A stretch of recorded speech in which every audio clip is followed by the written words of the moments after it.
नमस्ते। हमारे भारत की बेटियां किसी से कम नहीं, वो जो चाहती हैं वो कर डालती हैं। एक बार ठान लेने की जरूरत है, फिर उनके सपनों का पीछा करने से उन्हें कोई नहीं रोक सकता। यूं तो हमारी बेटियां बहुत से क्षेत्रों में अपना हौसला आजमाती हैं और कुछ हमारी बेटियां ऐसी होती हैं जो लीक से हटकर काम करती हैं।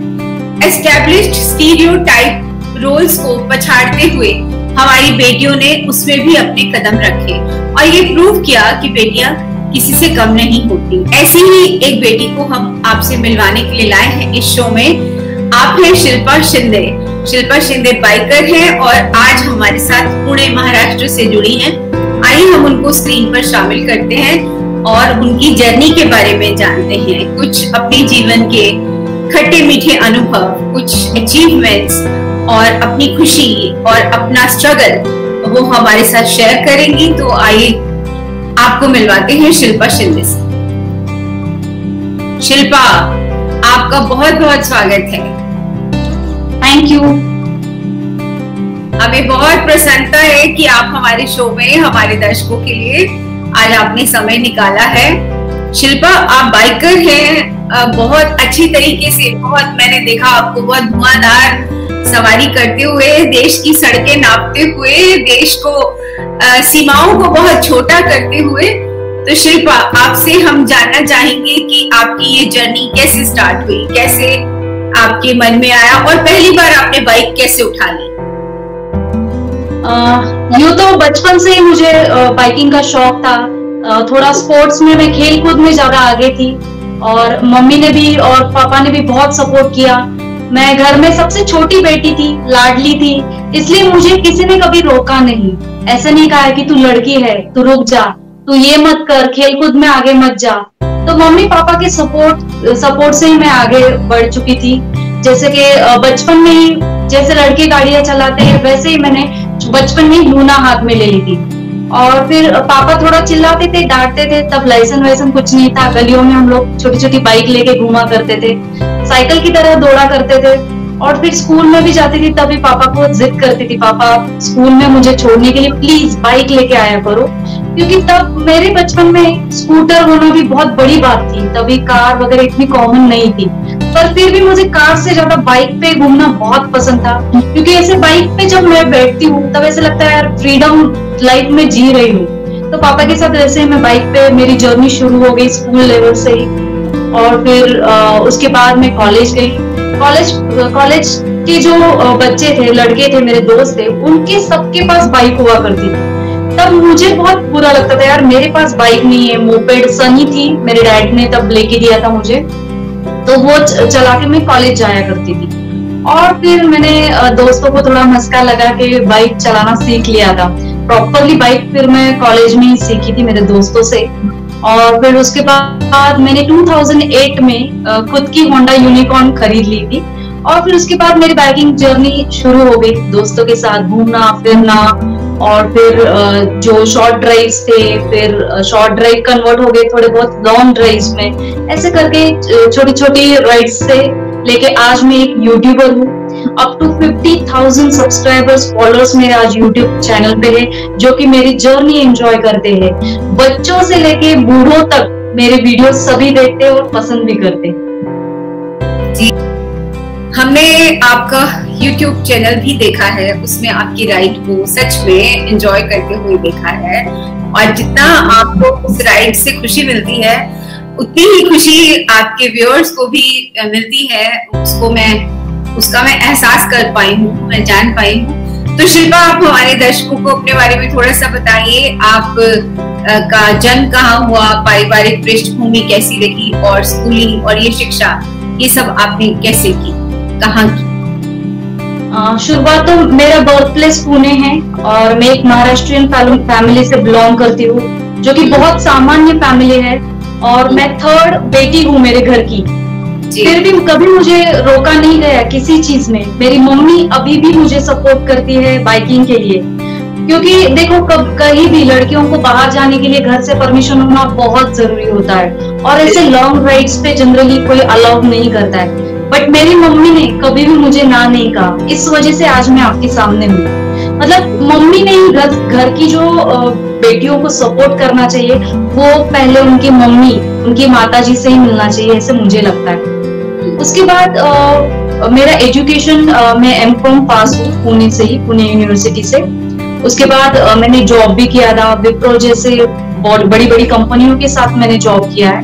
और फिर जॉब करते करते मतलब कभी कभी मैं परेशान होती थी छुट्टियां मांग मांग के, क्योंकि बॉस लोगों को पता था अरे ये तो घूमने वाले। और मैं कभी झूठ नहीं बोलती थी, मैं सीधा मेरे बॉस के पास जाती थी, मुझे 8 दिन छुट्टी चाहिए, 10 दिन छुट्टी चाहिए। और मेरा जॉब छोड़ने का भी रीजन बाइकिंग ही है, क्योंकि मेरे बॉस जो थे वो मुझे छुट्टी नहीं दे रहे थे लॉन्ग राइड्स के लिए, उन्होंने सीधा मना कर दिया। तो मेरा मन ही नहीं लग रहा था, 1-2 हफ्ते तक मैंने कैसे कैसे काम कर लिया। तो उसके बाद मैंने डिसाइड किया नहीं, मुझे तो राइड करनी है, भले ना मुझे जॉब क्विट करना पड़ा तो भी चलेगा। मैंने अच्छी सैलरी का जॉब क्विट करके चूज किया राइडिंग करना। और फिर छोड़ के मैंने सोच लिया अभी जॉब फिर से करूंगी ना, जितना पैसा कमाया है ना उतना पैसे में सब घूम के आऊंगी और फिर से जॉब करूंगी, अगर पैसे खत्म हो गए तो ऐसे करके मैंने विप्रो का जॉब क्विट कर लिया। और फिर 1-2 साल में मेरी जो राइडिंग की जर्नी है, जैसे कि एज ए यूट्यूबर मैंने वो शुरू कर दी, सब सीखना शुरू कर दिया, जैसे कि फोटोग्राफी, जैसे कि वीडियो एडिटिंग, शूटिंग कैसे करना है, फोटोग्राफी, फोटो एडिटिंग, ऐसे बहुत से सारे स्किल्स मैंने खुद सीख लिए दोस्तों से, कहीं यूट्यूब से, दूसरों के देख के। मुझे बिल्कुल भी नॉलेज नहीं था और मेरी फैमिली से कोई भी बिलोंग नहीं करता कि जो कोई वीडियो एडिटिंग या फिर ऐसे कोई स्टेज परफॉर्मेंस करे या फिर बाइकिंग करे, ऐसे कभी किसी ने नहीं किया था। मैं पहली लेडी हूँ कि जिसने मेरे पूरे फैमिली में इतने kilometres, almost up to 1 lakh kilometres मैंने आज तक क्रॉस कर लिए हैं। तो बहुत अच्छा लगता है ऐसे एक्सपीरियंस शेयर करने के लिए। जर्नी तो बहुत बड़ी और बहुत दूर तक जाने वाली है, आप देखोगे यूट्यूब चैनल थ्रू ही मेरे। बट अभी फिलहाल मैं यही कहूंगी कि फैमिली सपोर्ट होना बहुत जरूरी है। और ये जो क्षेत्र है बाइकिंग का बहुत एक्सपेंसिव क्षेत्र है, इसलिए आपको पूरी तैयारी के साथ ही उतरना पड़ता है इसमें, मतलब आप पीछे नहीं हट सकते हो। और ये ऐसा पैशन है, ये ऐसी लत है कि एक बार आपको लग गई ना तो फिर आप इससे इजीली बाहर नहीं निकल सकते हो, ऐसा ये शौक है। बिल्कुल बिल्कुल। शिल्पा, और फैमिली के बारे में और मैं ऐड करना चाहूंगी। मेरी शादी भी हो चुकी है और मेरे हस्बैंड बहुत सपोर्टिव है। वो खुद भी एक बहुत बड़े बाइकर है, जिन्होंने बहुत सारे बाइकिंग के स्किल्स मुझे सिखाए और यूट्यूब में भी वो मेरा बहुत अच्छा साथ देते हैं। उसके बाद मेरी एक 10 साल की बेटी भी है, वो भी मुझे बहुत सपोर्ट करती है जब मैं राइड्स पे होती हूँ या फिर शूटिंग करती हूँ। तो उनका भी सपोर्ट मेरे यूट्यूब चैनल आगे जाने के लिए बहुत बड़ा कंट्रीब्यूशन है मेरी फैमिली का।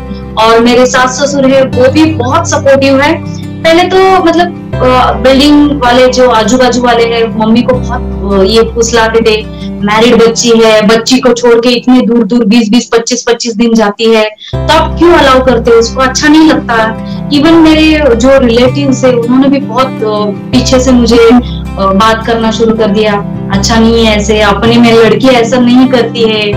तो मैंने सब एक कान से सुना, दूसरे कान से मैंने छोड़ दिया, क्योंकि मुझे कुछ लगता ही नहीं था। मैं अनसुना करती थी और मुझे जो करना है वही करती थी। मैंने कुछ गलत काम तो नहीं किया है और मुझे पता था कि मुझे ये चीज करके मुझे आनंद मिल रहा है, तो फिर मैं क्यों चुप बैठूं ना। तो मैंने जर्नी शुरू कर दिया और पीछे मुड़ के देखा ही नहीं कौन क्या बोल रहा है क्या नहीं। मैंने अनसुना कर दिया और आगे निकल पड़ी और भी आगे निकल पड़ूंगी। बिल्कुल बिल्कुल, हमारी बहुत शुभकामनाएं हैं आपके साथ।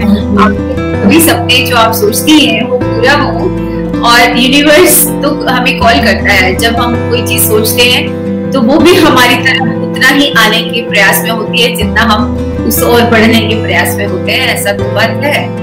हम आपसे ये जानना चाह रहे थे शिल्पा कि आपने जब ये निर्णय किया कि मैं अब इस पैशन को ही जीऊंगी और इस पैशन को ही मुझे आगे बढ़ाना है, तो आपके लिए सबसे बड़ी चुनौतियां आपने क्या महसूस की? सबसे ज्यादा आपको स्ट्रगल किस चीज के लिए करना पड़ा? क्या चुनौतियां आपने महसूस की? सबसे शुरुआत में तो मैं ऐसे घुमा फिरा करती थी, तब इतना ये पैसे की प्रॉब्लम नहीं हुआ करती थी क्योंकि मैं जॉब करती थी। बट जॉब छोड़ने के बाद मुझे थोड़ा बहुत फील हुआ कि ट्रैवलिंग के लिए, न्यू बाइक्स लेने के लिए पैसे की बहुत जरूरत पड़ी मुझे। और समटाइम्स मेरे हस्बैंड ने भी बहुत कंट्रीब्यूशन किया मेरी ये हॉबी फॉलो करने के लिए। और फिर मुझे कहीं ऐसा लगा कि ये जो हॉबी है इसे मैं अगर बिजनेस में कन्वर्ट करूं, इससे मैं कुछ कमाऊं, तो मेरी खुशियां और दुगनी होगी। तो इसको देखते हुए मैंने मेरा यूट्यूब चैनल शुरू किया, और इस यूट्यूब चैनल से छोटी मोटी कमाई शुरू हो गई, छोटे मोटे एक्सपेंसेस मेरे जाना शुरू हो गए। जैसे कि मैंने कैमरा ले लिया, और फिर मेरे जो राइडिंग गियर्स है जैसे कि जैकेट्स, बहुत महंगे महंगे गियर्स मिलते हैं राइडिंग के, जो कि पॉकेट फ्रेंडली बिल्कुल भी नहीं होते हैं। तो ये मुझे कंपनियों से आना शुरू हो गया है। जैसे कि कुछ कंपनियों की मुझे स्पॉन्सरशिप भी मिली, जैसे कि स्टील बर्ड इंडिया की बहुत बड़ी कंपनी है, और एक दो हेलमेट कंपनियां भी है, उन्होंने भी स्पॉन्सर किया था। जैकेट की भी सोलास करके कंपनी है, उनका भी ब्रांड से मुझे फ्री जैकेट्स वगैरह मिले। तो ऐसे ऐसे करके छोटे छोटे ब्रांड्स से, प्रमोशन से लेके मैंने मेरी जो इनकम है वो कमाना इससे शुरू कर दिया। उसके बाद एक खुशी की और एक बात है कि जो अपना इंटरनेशनल एयरपोर्ट है बॉम्बे का, वहां पे मेरा एक फोटोशूट हुआ, और वहां पे मेरी एक फोटो भी लगी थी। 3-4 महीने तक वो फोटो वहां पे थी।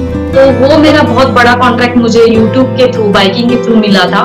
उसके बाद और एक एडवर्टाइज एजेंसी ने मुझे कांटेक्ट किया था, तो मराठी चैनल है, उनका जो टीका एड था, उस एड में भी मैंने बाइक चलाई, और अपना जो कैट फेस हेलमेट है उस वजह से लोगों ने पहचाना कि ये यही शिल्पा है जो एड में है। अपने आजू बाजू में लोग सभी पहचानते हैं, हमने उस एड में आपको देखा। तो ये सब पेड प्रमोशनल मैंने एडवर्टाइजमेंट किए थे एक दो, और एक दो इंटरनेशनल मतलब फॉरेनर्स भी आए थे, तो उनके चैनल के लिए भी मैंने इंटरव्यू दिया था। वैसे छोटे छोटे 3-4 एडवर्टाइजमेंट के काम मुझे मिले, जिससे मुझे काफी अच्छा इनकम भी मिला। और इस वजह से मतलब मैंने मेरी नई भी बाइक्स ले ली, और फिर अपग्रेड करना या फिर यूट्यूब में कुछ नया चीज लेना, तो इन पैसों से मैंने ये सब चीजें, यूट्यूब को मेरा जो नेसेसरी चीजें थी वो सब इससे खरीद ली थी मैं। शिल्पा, जो बेटियां, हमारे भारत की बेटियां जो बाइकिंग में आना चाहती हैं, तो उनके लिए आप क्या सुझाव देंगी? उन्हें उनका कैसा माइंडसेट होना चाहिए, उनको क्या क्या चीजों की रिक्वायरमेंट होगी, और कैसा वो अपने अंदर जज्बा जुटाएं ताकि वो बाइकिंग को अपना फुल टाइम करियर बना सके, या बाइकिंग के पैशन को वो अपना पूरा कर सके? मैं बेटियों को यही कहना चाहूंगी, सबके मन में, सबको लगता है कहीं मैं घूमूं फिरूं, बाहर जाऊं, जो लेह लद्दाख जैसे ब्यूटीफुल प्लेसेस है इंडिया के, हम वो कॉन्कर करें, किसी के साथ घूमे। हमेशा वो लोग डरते हैं कि कोई ना कोई तो पार्टनर हमें लेके जाएगा। तो पार्टनर की क्या जरूरत है भाई, खुद हम जा सकते हैं। हम में भी उतना जज्बा है, हम में भी उतनी ताकत है कि हम लोग लड़कों के साथ कंधा मिला के खुद अपनी गाड़ी पे हमारी खुद की सेफ्टी देख के दूर दूर तक जा सकते हैं, जैसे कि मैंने कर लिया। आप मेरे वीडियो थ्रू मेरी जो जर्नी है आप रियली एंजॉय करोगे। लेह लद्दाख मैंने 2 बार किया है, बट हाँ थोड़े बहुत रिस्क भी है, जैसे कि जो इंडिविजुअल सेफ्टी है उसे आप बिल्कुल फॉलो कीजिए। जैसे कि मैं राइडिंग करते समय हमेशा ध्यान रखती हूँ कि मैं मेरा हेलमेट कैरी कर रही हूँ, भले में छोटी राइड भी रहे 30-40 किलोमीटर की, बट मैं अच्छा जो सेफ्टी गियर्स है, जैकेट्स है मेरे, देन हेलमेट है, उसके बाद नी गार्ड्स है, ये बेसिक चीजें है राइडिंग के दौरान वो हमेशा पहनती हूँ, यही इंश्योर करती हूँ। और जिनके साथ भी राइड करती हूँ उन्होंने भी ये सेफ्टी गियर्स पहने हुए हैं कि नहीं, अगर नहीं पहने हुए हैं तो उनको एनकरेज करती हूँ ये सब पहनने के लिए, क्योंकि जब एक्सीडेंट होता है तब कोई किसी को बता के एक्सीडेंट नहीं होता है। ये इंसिडेंट ऐसा होता है कि लाइफ टाइम के लिए हम लोग मतलब किसी का हाथ टूट जाता है, किसी का पैर टूट जाता है, ब्रेन डैमेज हो सकता है, कुछ भी हो सकता है। मतलब आपकी जान के साथ खिलवाड़ ही है अगर आप सेफ्टी जैकेट्स गियर्स नहीं पहनते हो। तो मैं पहले बेटियों को यही कहना चाहूंगी कि पहले आप अगर सेफ्टी गियर्स पहनते हो तो अगर एक्सीडेंट गलती से भी होता है तो भी आपके 99% बचने के चांसेस होते हैं। तो इसीलिए मैं आप सभी को रिक्वेस्ट करूंगी, पहले आप सेफ्टी गियर्स खरीदना शुरू करो और फिर छोटे छोटे शॉर्ट ड्राइव्स पे निकलो। और ज्यादा से ज्यादा मैं आपको रिक्वेस्ट करूंगी कि आप छोटे छोटे ग्रुप्स में राइड करो। लड़कियों के लिए भी बहुत सारे ग्रुप्स हैं ऑल ओवर इंडिया, और लड़कों का सपोर्ट बिना हिचकिचाहट ले लो, क्योंकि राइडिंग कम्युनिटी इतनी बड़ी है कि वो आपके सपोर्ट के लिए, आपको हेल्प करने के लिए ऑलवेज रेडी होती है। और मैंने देखा है जब भी कभी फैमिली प्रॉब्लम्स भी आते हैं या फिर राइडिंग के दौरान भी कुछ प्रॉब्लम आते हैं, तो मेरे जो ये बाइकर भाई बहन है वो हमेशा हेल्प के लिए तैयार होते हैं, क्योंकि हमारे विचार बहुत एक दूसरे से बहुत मिलते जुलते हैं। तो हम लोग एक दूसरे को किसी भी वक्त एक दूसरे को हेल्प करने के लिए ऑलवेज रेडी रहते हैं। और मैं बेटियों को यही कहना चाहूंगी, बिल्कुल हिचकिचाओ मत, कुछ सेफ्टी मेजरमेंट लो, जैसे कि नाइट राइड मत करो, थोड़ी बहुत पहचान वाले लड़के या फिर ग्रुप के साथ राइड करो, जिस वजह से आपकी सेफ्टी भी इंश्योर हो सकती है। और फिर अपने डैडी को ही तैयार करो या फिर भाई को तैयार करो राइड के लिए, दैट इज सेफेस्ट वे। अपना जो फैमिली मेंबर रहता है उनके साथ राइड करना तो बहुत अच्छी बात है। आप एक फैमिली एनवायरनमेंट के साथ अगर आप घूमते हो तो आप लॉन्ग राइड्स भी कर सकते हो, उनको भी सिखाओ, उनको भी बताओ कि ऐसा एक फील्ड रहता है राइडिंग का, आप भी ज्वाइन हो जाओ, तो फैमिली भी आपके साथ एंजॉय कर सकती है। या फिर पापा या मम्मी को कार में बोलो आप ड्राइव करो और मैं राइड करती हूँ। तो ऐसे बहुत सारे ऑप्शंस आपके साथ खुले हुए हैं आपके सामने, बट आपको चूज करना है आपको कौन सा ऑप्शन लेना है। पर आप में अगर जज्बा हो तो आप अकेले भी सोलो राइड कर सकते हो। मेरे बहुत सारे दोस्तों ने भी, फ्रेंड्स ने, फीमेल राइडर्स ने भी बहुत सारे सोलो राइड किए हैं, मैंने भी कुछ सोलो राइड किए हैं। तो इतना टेंशन का काम नहीं होता है, बस बेसिक कुछ चीजें आप सीख लो, जैसे कि टायर पंक्चर निकालना, हवा भरना, थोड़ा बहुत मेंटेनेंस, ये काम सीख लो तो आप सोलो भी राइड कर सकते हो इजीली। शिल्पा, आपने सोलो राइड्स भी की हैं और आपने बताया है कि बहुत सी लड़कियां भी सोलो राइड करती हैं, और अच्छे आपने हमें टिप्स दिए हैं, खासतौर पे हमारी जो युवा जनरेशन है जो ये चाहती है कि हम भी बाइक्स चलाएं और हम भी इस तरीके की स्वतंत्रता को महसूस कर सकें, अपने अंदर एक जो उनका जज्बा है वो पूरा हो सके। तो उसके साथ ही मैं आपसे पूछना चाहती हूँ कि ज्यादातर माँ बाप की तो यही चिंता होती है, किसके साथ जाएंगी, कहाँ रुकेंगी, कुछ हो गया तो फिर इनको कौन संभालेगा, और फिर किसके साथ जा रही हैं, जिनके साथ जा रही हैं उनकी क्या गारंटी है, वो कैसे लोग होंगे। सुरक्षा एक बहुत बड़ा मुद्दा है। पेरेंट्स को यदि सबसे ज्यादा डर लगता है तो वो लड़कियों की सुरक्षा को लेकर लगता है। तो जब आप अकेली बाइक लेकर के निकलती हैं तो उस वक्त आपको सुरक्षा की गियर्स की बजाय, मतलब कि जो आपने सुरक्षा के कवच पहने हैं, सुरक्षा फिजिकली अपनी शारीरिक सुरक्षा के लिए जो सब पहना है, उसके अलावा आप क्या क्या चीजों का ध्यान रखती हैं जब सड़क पर होती हैं? क्योंकि जब अकेली हैं तो कई बार बहुत से सुनसान रास्तों से भी गुजरना होता है जहाँ कोई भी नहीं होता, या फिर आप अंधेरों में भी निकलती होंगी, या फिर आपको कुछ लोग, कैसे भी लोग आपको रास्ते में मिल सकते हैं। कुछ लड़की देख करके चेज करने वाले होते हैं कि लड़की है तो फिर उसके पीछा करने वाले भी ऐसे सड़कों पर लोग मिल जाते हैं। तो इन सब को आप कैसे डील करती हैं? सुरक्षा का सवाल बहुत बड़ा सवाल है। मुझे भी डर लगता है, कभी कभी मैं बाहर अकेली निकलती हूँ तो जनरली मैं पेपर स्प्रे कैरी करती हूँ मेरे साथ में, और फिर उसके बाद मैं हमेशा घर वालों को मेरा लोकेशन जो रहता है वो शेयर करती हूँ, तो वो इजीली ट्रैक कर सकते हैं मुझे। और ऐसे ऐप, बहुत सारे ऐप आते हैं जिस वजह से आप ट्रैक कर सकते हैं, फैमिली वाले ट्रैक कर सकते हैं कि आपकी बेटी कौन से स्पीड पे है, कौन से रास्ते पे है, वो कहीं रुकी है, कहीं चल रही है, ये सभी चीजें आप ट्रैक कर सकते हो इजीली। बहुत सारे ऐप भी है, और बाइक में आपके कुछ डिवाइस भी हम लोग लगा सकते हैं जिस वजह से आपकी फैमिली को पता चल सकता है। अगर एक्सीडेंट भी होता है तो भी इजीली फैमिली या फ्रेंड्स जिनका आप नंबर देते हो उस नंबर पे आपको कॉल जाता है, और फिर ये सब चीजें आपको पता चल जाती है कि आपका लोकेशन कहाँ है, आपको कहाँ मदद की जरूरत है। उसके बाद सेकंड ऑप्शन ये मैं ऑलवेज फॉलो करती हूँ, मैं जिस एरिया में जा रही हूँ, मेरे all over India biker friends है, तो मैं उनको कांटेक्ट करती हूँ, एरिया वाइज उनको कांटेक्ट करती हूँ और कहती हूँ मेरा राइड आपके एरिया में, तो आप मुझे पोस्ट कर सकते हो क्या।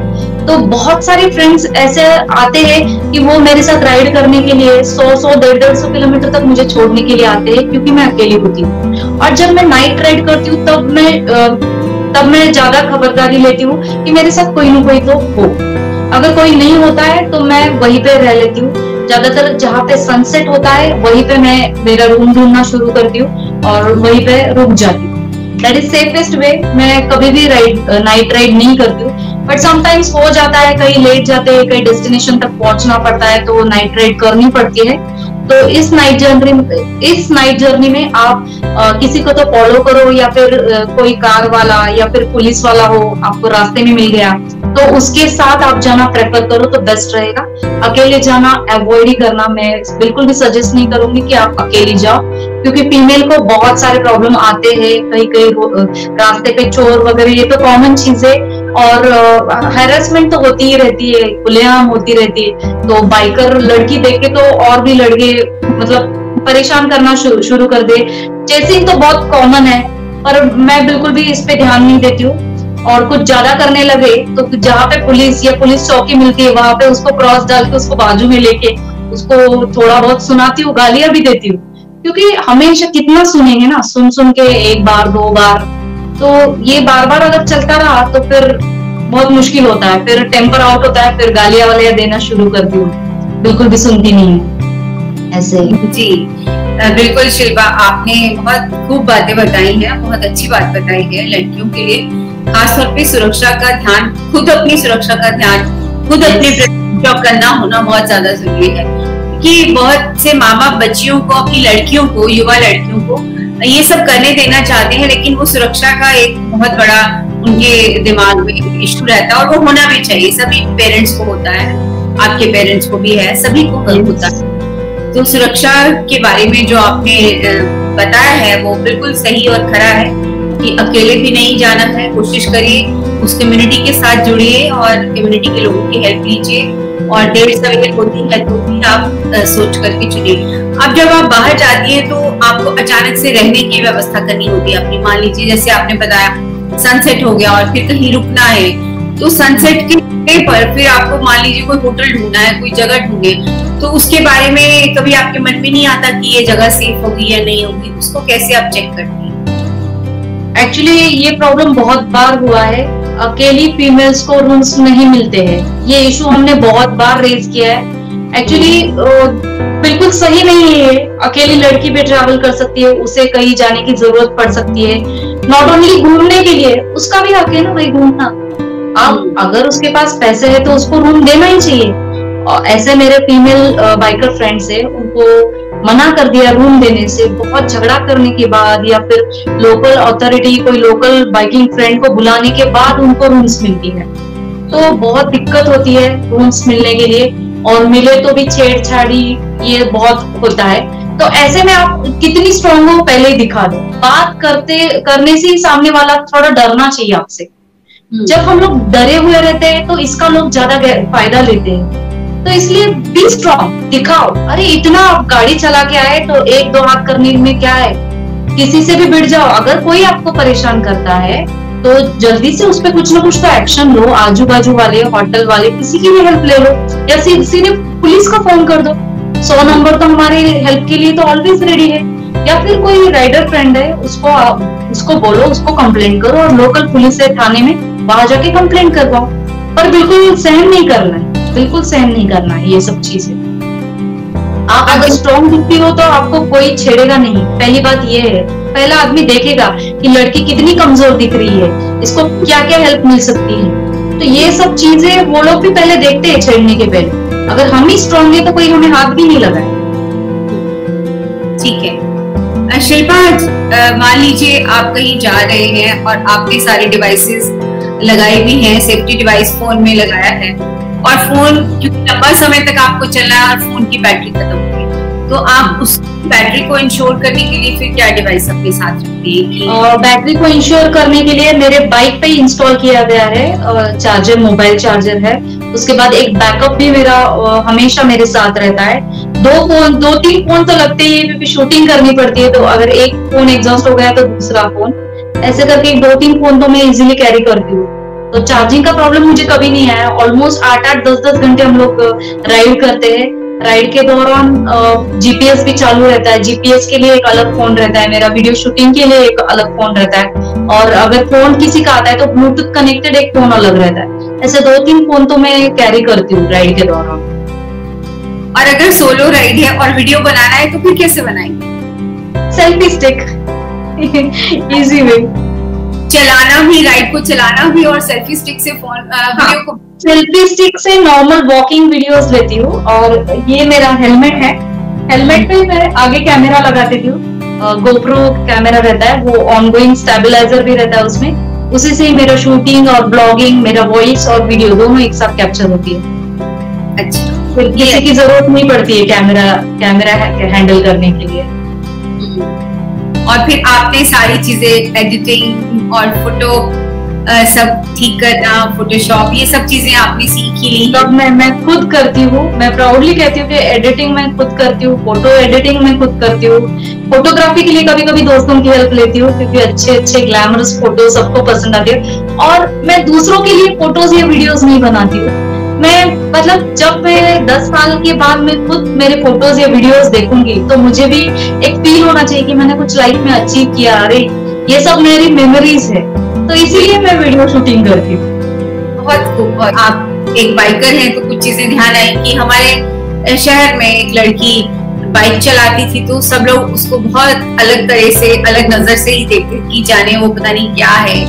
तो मुझे लगता है कि यदि उसको ऐसी अपॉर्चुनिटी होती या उसको इतना जानकारी होती कि बाइकिंग को इस तरीके से भी किया जाता है, वो पूरा देश और दुनिया घूमती, वो बहुत अच्छी बाइक चलाती थी। और दूसरा, बहुत ज्यादा माँ बाप जो हैं हम लोगों को तो इसे बाइक चलाने का नहीं देते थे। उनके लिए बाइक चलाने ज्यादा जरूरी होता है छाती ढकना, कि छाती को पूरे ढका करके आप निकलो। तो अभी तो काफी बदलाव आ गया है। लड़कियां टी शर्ट्स भी पहनती हैं, हम बहुत सारे कपड़ों में भी बदलाव आ गया। यदि हम 30-40 साल की बात करते हो तो बिना छाती को ढके घर से बाहर निकलना और बाइक चलाना, ये सब चीजें तो बहुत ज्यादा आम समाज में बहुत मुश्किल। मेरी मम्मी अभी भी बोलती है नीचे भी जाओ, दुपट्टा लेके जाओ, जैकेट पहनते जाओ। मतलब मैं भी ऐसे ही फैमिली से बिलोंग करती हूँ जहाँ पे ये सब चीजें अलाउड नहीं है। बट प्यारी बच्ची, छोटी बेटी करके मुझे सब अलाउ, मतलब सब जगह मुझे आगे भेजा गया, सपोर्ट मिलता रहा। मम्मी और पापा का मैं मतलब तहे दिल से शुक्रिया करना चाहती हूँ। उन्होंने बहुत सपोर्ट किया और मेरे हस्बैंड भी बहुत सपोर्टिव है।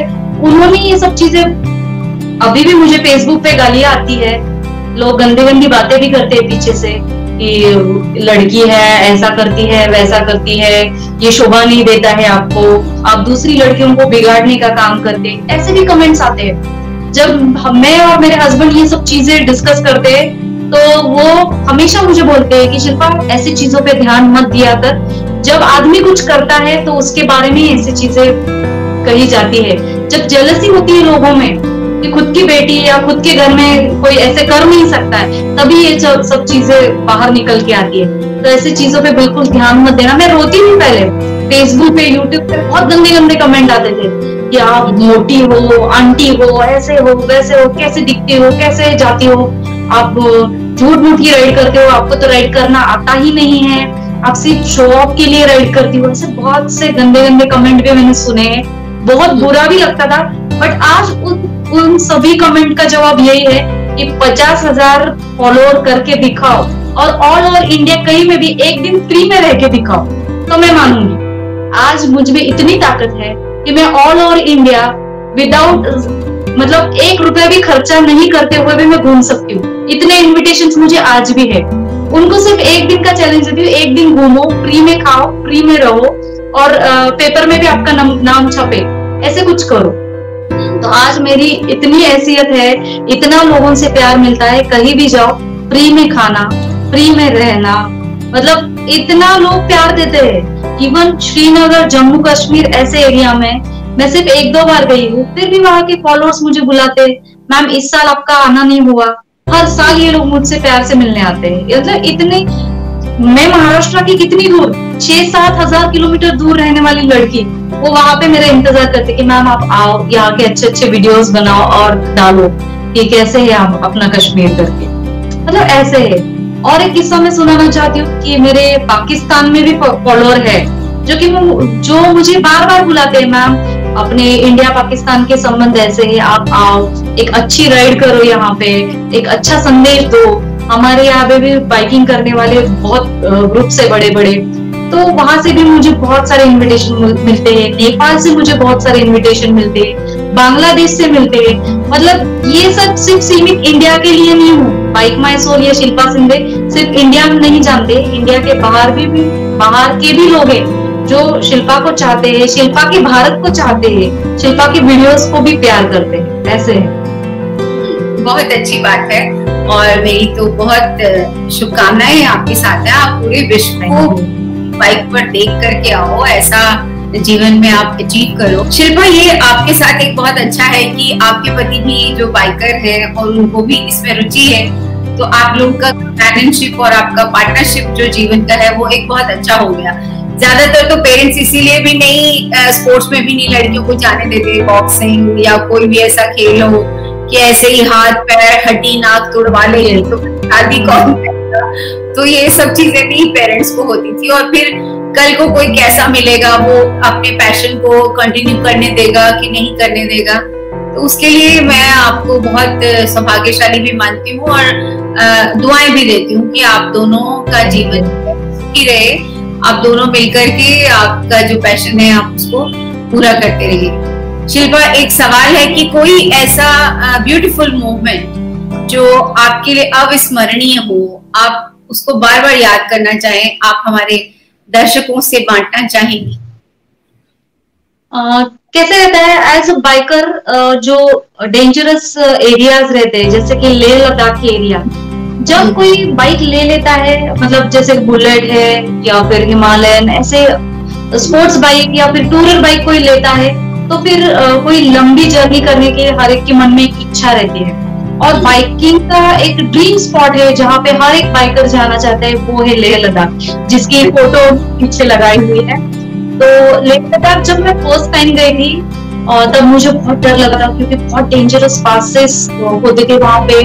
और हम लोग यहाँ से महाराष्ट्र से निकले तब बहुत बारिश चल रही थी और इतनी धुआंधार बारिश की हम लोग कम से कम 5-5, 6-6 घंटे बारिश में ही गाड़ी चला रहे, स्पीड भी नहीं पकड़ पा रहे थे। और जो डेस्टिनेशन डिसाइड किया था 1-2 दिन का, वो भी हम लोग कंप्लीट नहीं कर पाए।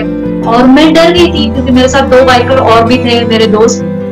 तो मुझे लगा कि मैं फीमेल बाइकर हूँ, इस वजह से इनका तो स्पीड कम नहीं हो गया। तो मैंने उनको पूछा, यार मेरी वजह से तो लेट नहीं हो रहा है? उन्होंने बोला नहीं, कंडीशन ही इतने खराब है कि हम लोग कुछ नहीं कर पाएंगे, पर ज्यादा रिस्क भी नहीं लेंगे, आराम से निकल जाएंगे। तो ऐसे करके हम लोग लद्दाख की जर्नी पे निकल पड़े और फिर गुजरात वगैरह ऐसे कर करके बारिश में चले गए।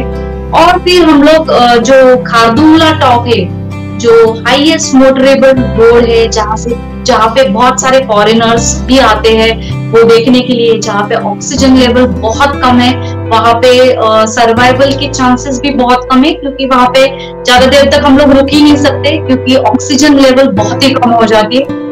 मैं जब खारदुंगला पहुंची तो वहां पे बर्फ गिर रही थी, टेम्परेचर भी माइनस में चला गया था और हाथ ऐसे शिवर कर रहे थे। उस टाइम खारदुंगला पे चढ़ना और पूरी चढ़ान थी, तो वो चढ़ान चढ़ते चढ़ते ऑलरेडी हम लोग थक गए थे, ऑक्सीजन लेवल भी बॉडी का कम हो रहा था। और आजू बाजू लोग भी, मतलब 1-2 लोग तो मेरे सामने ही गिर पड़े चक्कर आके, क्योंकि ऑक्सीजन लेवल कम हो गया। मैं भी थोड़ी सी अंदर से डर गई और मेरा एक दोस्त था वो भी वहां पे गिर पड़ा। तो फिर मैं एकदम टेंशन में आ गई, ये क्या हो गया। फिर आर्मी के लोग आए, फिर उन्होंने हेल्प किया, फिर उन्होंने ऑक्सीजन स्प्रे वगैरह दे दिया, तो थोड़ा बहुत वो नॉर्मल हो गया। मैं एकदम डर सी गई, अभी मुझे कुछ हो गया तो मेरी गाड़ी चलाएगा कौन। तो फिर मैंने अंदर से खुद को स्ट्रॉन्ग बना लिया, नहीं मुझे मेरा खुद से ही करना है, ऐसे कुछ गिर पड़ना नहीं है, सब मुझे हंसेंगे नहीं क्या, मैं लड़की हूँ करके मुझे ऐसे हो गया। तो अंदर से मैंने ठान लिया कुछ भी हो जाए भाई, यहाँ से उतरना है। फिर 1-2 फोटोज खींचे और मेरी मतलब लिटरली आंख से वो खुशियों के जो आंसू आते हैं ना, वो आंसू आना शुरू हो गए। और अभी भी मतलब मैं रोंगटे खड़े हो रहे, मुझे वो दिन की अभी भी याद आ गई जब मैं फर्स्ट टाइम खारदुंगला पे चढ़ी। और खारदुंगला पे चढ़ने के बाद मैंने जो इंडियन फ्लैग है वो ऐसे पीठ पीछे ऐसे ले लिया और प्राउडली मैंने फोटो खिंचवाई। दैट मूवमेंट मतलब कभी भी मेरे दिमाग से नहीं, जहन से ही नहीं जाता है, क्योंकि हाईएस्ट पास पे मैं मेरी खुद की बाइक चला के फर्स्ट टाइम वहां पे पहुंच गई। और सब जो आजू बाजू वाले लोग थे वो क्लैप कर रहे थे मेरे लिए, मतलब नहीं क्या, अंकल आंटी बुढ़े लोग थे वो देख रहे थे और उन्होंने पूछा, गाड़ी भी देखा, MH14 पुणे से गाड़ी आई हुई है, लड़की पुणे से आई है। आर्मी के भी लोग थे, उन्होंने भी मतलब कॉन्ग्रेचुलेशंस कहा, इतने दूर तक आप खुद बाइक चला के आए ऐसे करके। वो मोमेंट में कभी भी नहीं मतलब भूल सकते। That was really proud moment. Indian flag के साथ फोटो खिंचवाना खा दूंगा पे। बहुत खूब, सच में ये एक ऐसा मोमेंट होता है। और जब आप कुछ ऐसा करते हैं जिसे आप अपना फ्लैग को तानना चाहें, वो तो सबसे जिंदगी का खूबसूरत होता है। बिल्कुल, वो दिल से एक वो पल होता है जो सच में हर भारतीय जीना चाहता है। बिल्कुल।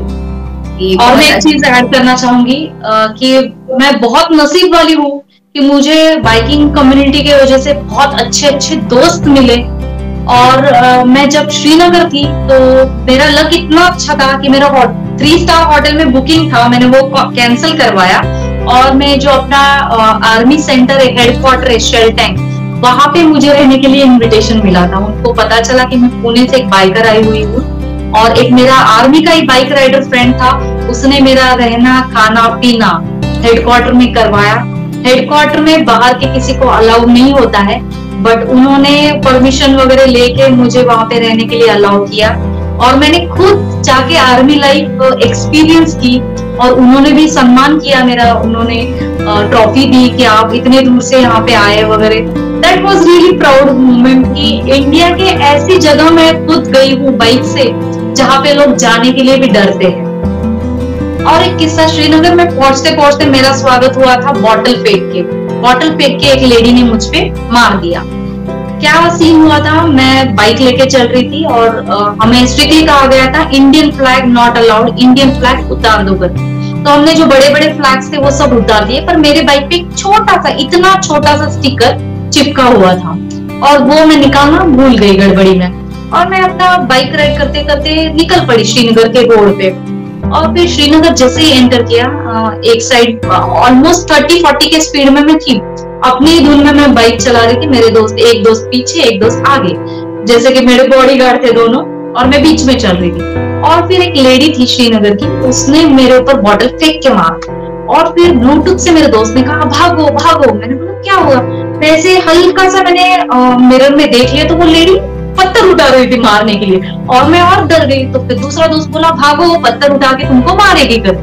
और जो 40 की स्पीड थी वो डायरेक्ट 80 की स्पीड पे मैं सीधा निकल पड़ी। थैंक गॉड वहां पे हाईवे था, ज्यादा कुछ भीड़ नहीं थी और हम लोग निकल पड़े।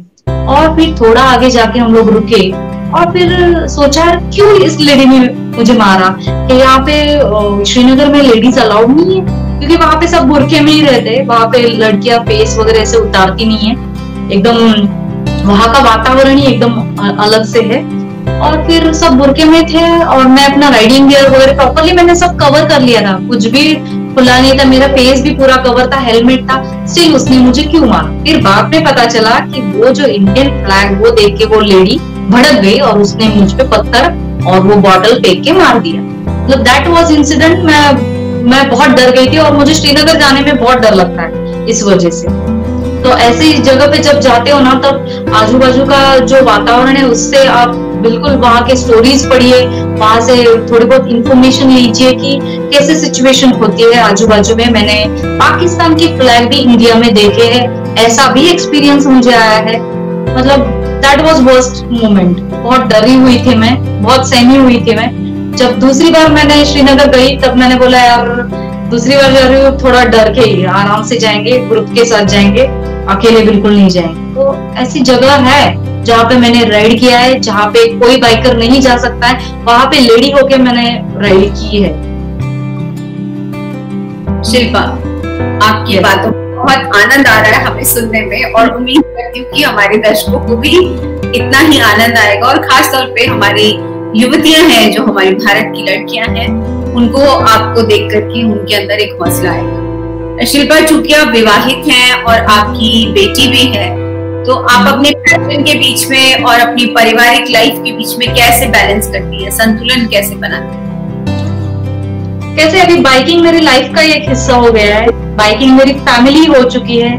मेरे फैमिली मेंबर्स भी मेरी बाइकिंग को लेके इतने सीरियसली है कि वो खुद ही मुझे प्रमोट करते कहीं जाना हो तो मम्मी मेरी बेटी को संभाल लेती है, मेरे हस्बैंड बेटी का ध्यान देते हैं। कभी कभी तो हस्बैंड मेरे साथ रहते हैं। लॉन्ग ड्राइव्स पे हम लोग, हमारी दोनों की अलग अलग बाइक है, तो हम लोग दोनों एक साथ घूमते हैं। तो कभी ऐसे लगा ही नहीं कुछ प्रॉब्लम हो सकती है। हाँ, थोड़ा ध्यान भटक जाता है फैमिली से, थोड़ा बहुत कॉम्प्रोमाइज फैमिली वालों को भी करना पड़ता है, बट उनको पता रहता है कि ये किस लिए करती है, और उनको भी इस चीज में आनंद मिलता है जो वीडियोस में बनाती हूँ, जो उनको सराहते हुए मेरी बेटी भी फील करती है कि मेरी मम्मी बाइक चलाती है। तो सबको बताती है मेरी मम्मी का यूट्यूब चैनल है, आप देखो, सब्सक्राइब करो, और वो खुद भी आगे जाके यही करना चाहती है। इसका मुझे बहुत अच्छा लगता है कि मेरी बेटी अगर मेरे नक्शे कदम पे चलेगी तो दुनिया भी उसको कम पड़ेगी राइड करने के लिए। सच में बिल्कुल बिल्कुल सही बात है। जब हम जहाँ पहुंचते हैं, बच्चे हमारे वहां से शुरू करते हैं, तो ये बच्चों के नसीब में होता है। एक पीढ़ी तो स्ट्रगल करती है, और जब हम कोई नया रास्ता चुनते हैं, तो नया रास्ता देखते हैं, तो उसमें जो पहला कदम जब हम चलते हैं, तो हमारे लिए तो पूरी एक वर्ल्ड बिल्कुल नया होता है। आप उस पे पगडंडियां बनाते हो तो बच्चे सड़कें बना लेते हैं। ये फर्क है। स्कूलों में सिर्फ इंडियन मैप देखते थे, अभी बाइक पे पूरा इंडिया मैप नापते हैं, तो बहुत मजा आता है। जब बचपन की यादें आती है, ये देश इतना दूर है, बहुत दूर लगता है, 2-2 दिन लगते, 3 दिन। अरे हम लोग तो यहाँ से जम्मू एक हफ्ते में जाते हैं इजी बाइक पे, मतलब 4-5 दिन भी बहुत हो गए, मतलब इतना नजदीक लगता है India. China border, Pakistan border, ये सब मैंने नाप लिया है। तो अब ऐसे रास्ते रास्ते पता चले, क्योंकि 2 बार आज जाके घूम चुकी हूँ सब रास्तों पे, तो अभी बाय हार्ट हो गया है। इसके बाद ये आने वाला है, अब ये दिखने वाला है, तो इतना मजा आता है राइड के दौरान। बिल्कुल। शिल्पा,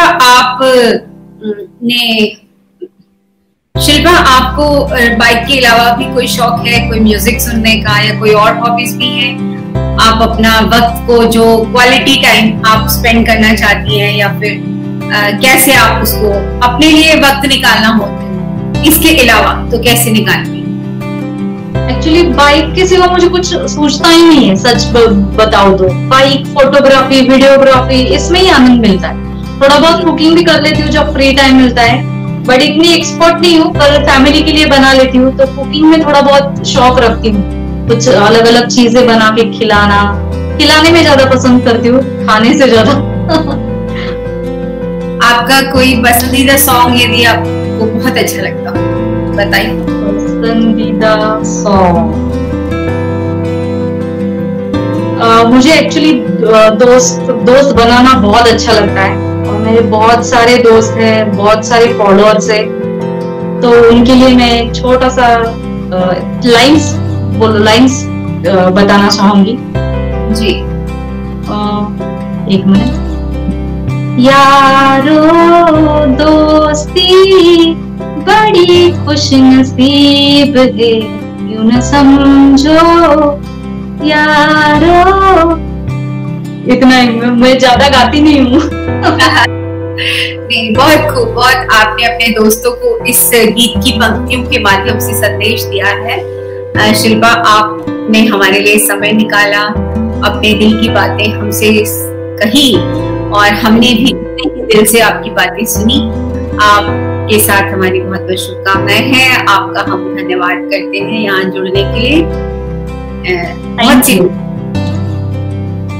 नमस्ते। Bye dear, thank you so much. Bye bye.